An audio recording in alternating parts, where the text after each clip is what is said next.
I think, well, without a doubt, one of the reasons is that I had learned how to, and part of it was, we all have unique gifts. And I think one of the gifts I had was being able to find and attract really awesome people. And because one of the things that you hear over and over on every one of my businesses, like, where do you find these people? How do you get people to work like you, And that's part of what I teach in the mentor program is what I've done with that, right? So we really did hire. Now, that doesn't mean it was always perfect. It doesn't mean that I didn't have problems. I did. It doesn't mean that I didn't have bad hires. I did. But by and large, we hired A++ talent. And we hired people that were passionate, that we hired people that had great attitudes. We hired people that were willing to go the extra mile. And those are things you can't teach. That's right. Like attitude, passion, going the extra mile. Right. And that's what we hire for. We look at that when we're trying to hire people, and we do different things to flesh that out. So that's one big thing is we hired really great people, and people stuck with us. They really stuck with us, and a great deal of loyalty, and it's reciprocated back to them. The other thing is we had a culture. The people loved coming and interacting with our team and with our organizations because of the culture we created. People would come in. We had people that say, man, I'm having a rotten day, and I come in to see you guys just because I knew I'd be uplifted and feel great when I left here. So it was a great culture. We were obsessed. We were obsessed with we would wake up every day, the individuals responsible for innovation in that, and we would ask the question, what can we do today to improve our customer's life? And we would talk about it, and then we would figure out how to take action on it. So we on a daily basis, it's what can we do to add more value to serve our clients better? That was like magic. So, if we look at it, like realistically, the five big things that I believe you have to do is you have to innovate. You have to be able to innovate and come up with ideas, whether that's for your product or your service or how to solve the problems and challenges you're having. You have to find a way to sell your product that's not, yes, do what the industry is doing, but find some other ways of what the industry is not doing as a way to sell your product or service or get it into people's hands. And so we came up with creative ways like that. Very focused on how can we be distinct. Like one of my businesses that we had, it was residential home security. And so, when you look at that and say, okay, well, what makes us different than the company that's been doing it for 50 years that really owns all the market share or is the key player in this area? And they were using wired systems where they would route wires through your house, and they do things, and they were using the same kind of a technology they've been using for 10 years. And we started surveying it, and we thought, people that have a really nice house would probably like to have security systems that you didn't have to go in there and slice and dice and cut things up and make a mess if you could have the same quality without doing that. And so we got involved in wireless technology.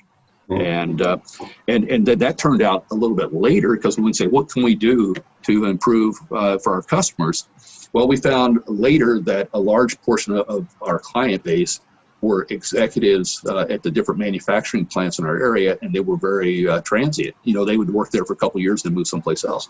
We thought, well, they're familiar with the learning curve. They already know their system. They already have it worked out really well.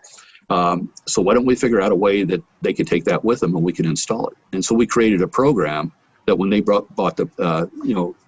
invested in that security system with us and they traveled, we would send a team out, set it up for them, and we had it in a lifetime program where they could do it. So that had us stand out. So then the other thing that we did is we looked and we said, the police department, typical residential security systems, those things, they have false alarms a lot. And it gets frustrating to a law enforcement officer to go in because it's drilled in after you've had one a dozen times, you automatically assume it's going to be a false alarm and you go in and your guard's let down. We set out with a vengeance. We were obsessed with creating an alarm system that didn't have false alarms. And if it did, it had to be one a year or less. And we got it, we had it where it didn't have a false alarm. The police officer loved that. Yeah, and that was a key piece. So when you say, what was the difference? Now, there's that kind of talk. We had all the, even though the police, they're not supposed to tell you where to go and give you recommendations, they did. Because if you have a chance of going with somebody where you have 24 false alarms a year, or somebody where you have none, which one do they want, Exactly. And so I think that would be the other piece. And then we have, from a managing system, we developed a what I call the leapfrog leadership. And that's where we have a culture of leadership that every person that joined our organization, we viewed them as a leader. Even if they were an entry level person, they were a leader. Now, it may be their self-leadership, it may be personal leadership, but we also had what we called our OPP, Organized Personal Progress, where we would put them on a track to become a leader. Now they might not be an executive, but if they want to be a middle management or some, we would find that. But every person came in, they were a leader. Even if they didn't lead a group, they led themselves. And so again, that comes back so when you have people out there, and you have A++ people with great attitudes, they're passionate about what they're doing, and you have a culture where people love to come in and they get good feeling from it, and that we're obsessed with innovating and trying to find ways to add more value to it, and then each person's taking the responsibility of being an owner and self-leadership. This creates a synergy, and people know it, and then they start talking. I mean, the amount of word of mouth. But it got to the point on some of our businesses where people wanted to become customers just for status, because it was like, if you weren't, especially when we set up financial centers in small rural communities, it was a huge thing of status. It was like, if you're not part of that group, you must, there's something. It's pretty bizarre. So it was all that working together, people knowing it and then seeing it, and then they would approach us. Yeah, I mean, some of the things you touched on, the A+ team, the culture, innovation and adding value, leapfrog leadership, all this is like an amazing team. But then you even took it a step further with yourself, generating what you've termed the coin auto business. Yep. Where you're not having to work in the business anymore, and you can go on vacation, be gone for weeks. I think you've said up to 12 weeks, you come back to the business and it's functioning and thriving without you. Not like you come back to put out a bunch of fires and everything's a mess. You've built this culture of people that are leaders, hiring A+ people with the right attitudes and passions. So talk a little more about, I mean, that's what attracted me and a lot of other people in the group, is when you talk about this auto business, because a lot of business owners, they're really self-employed people that work their butt off in the business, but they need to be working on the business, not in the business. Yep. You're absolutely right. Well, the auto business, that's the one that has me lit up, and for the listener, when we're talking about auto business, it's not about having an automobile dealership. It's like a business that's on autopilot. And the reason I did that was just like any other business owner. I was putting in 80, 90 hours a week.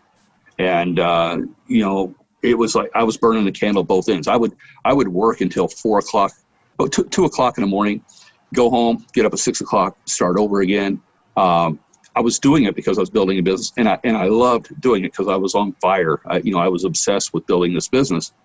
But then I started wearing down, and the other part is I wanted my kids to know they had a dad, and I wanted my wife to know that she had a husband, and there's other parts of life beyond that. And so I started looking at it, and I hit a period where I was burnt out. I was just, because cranking out all these hours, and it's just like, and then you'd go on vacation and you come back.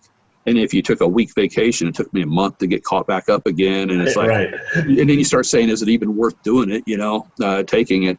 And I start seeing all that stuff. Well, as you know, from one of the little exercises we have in the program, my why is finding a better way. And so when I see things like that, it's like, you got to find a better way. And I thought, this is not right. And I also saw business owners that seem to be less stressed. I mean, people would come into my businesses, and I had this guy come in one day. He says, Randy, you need to really slow down, man. This is a customer. I said, what do you mean? He says, you move like you're killing snakes.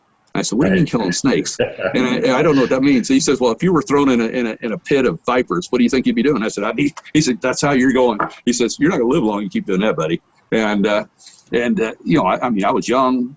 So it's like, but that's how I worked at that point. And I realized that probably wasn't going to be sustainable. And then I talked to a couple of other businesses. One of them that was a turning point was when I had the burglar alarm business again. That when I was bankrupt, one of the things I did within the first month of being bankrupt was I went to, I can't remember now how many, but I went to the different banks, national banks in my community. And I either spoke to the president of the bank or the head trust officer of the bank or the senior VP of commercial lending.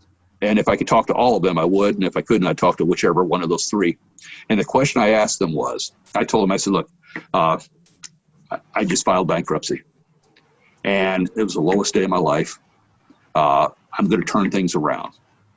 Right now, if I was a bank, I wouldn't do anything with me. I understand that. But you'll see that's going to change. And I said, but I need to find out where I went wrong. And I said, so without, obviously, you're not going to violate confidentiality. I know that. But based on public record, public knowledge, who would you say are three of the most financially successful and business successful people in your market area? And since I was asking for public stuff that was public knowledge, they would give me some names. And then I'd go to each of those banks, and I found that while they had different names, there was a couple names that kept showing up. And so the one guy's name that kept showing up on every one of them, he owned a radio station, and he owned this building in the town that I was at. We called it the Skyscraper. His name was Paul Brazee. He's deceased now. He's been deceased for quite a few years. And so I contacted the general manager radio station to see if I can get an appointment with him.